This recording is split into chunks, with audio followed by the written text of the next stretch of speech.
I think Bob Flanagan was, because of his illness, it led him, he looked towards other alternative means in order to live a normal sexual satisfaction, and that I think is why he was okay with the S&M techniques that he got himself involved in.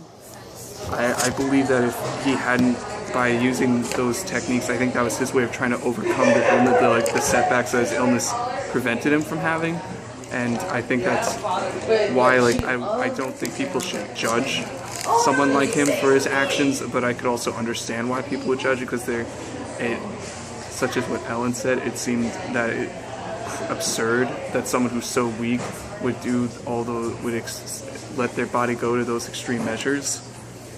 I think he felt like, from the poem we read in class, I felt that he didn't fit in, and the whole part of the nature nurture thing was he was more, I think I mentioned this in class, how he was more inclined to do those behaviors, but it kind of, it was very sick and disturbing to watch, but that was just who he was, and he found pleasure in some really outrageous things, but we can't really judge him for that, because he could look at everybody else's sexual lives and think, oh, they're so boring, they're so but he probably wouldn't judge, because he would see that that's how we find pleasure, and that's how he found pleasure, was in such outrageous, almost violent ways.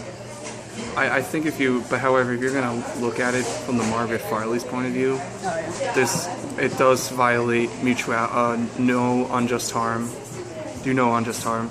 social justice, equality, especially with the relationship with his girlfriend, because the whole thing that intrigued her about the relationship was the fact that he gave up any power he could have and surrendered it to her. At the same time, that whole relationship was consensual. He gave over full power. True. So, yeah, it does go against some norms, but because it was totally consensual, it may not line up with every norm, but I don't think it's it might not be considered fully a case of just love, but there was consent on both sides. Yeah. So that was part of it.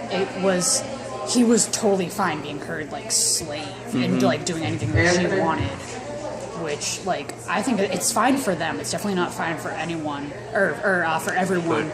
But I wouldn't want that to be the norm. The whole sadist, masochistic sexual relationship is very twisted, in my opinion. Yes. But to them, it seems totally fine, and that's how they find pleasure. So he's doing what he wants. He's finding ways to find pleasure for himself. And it's in just some strange ways. Yeah. Is that it?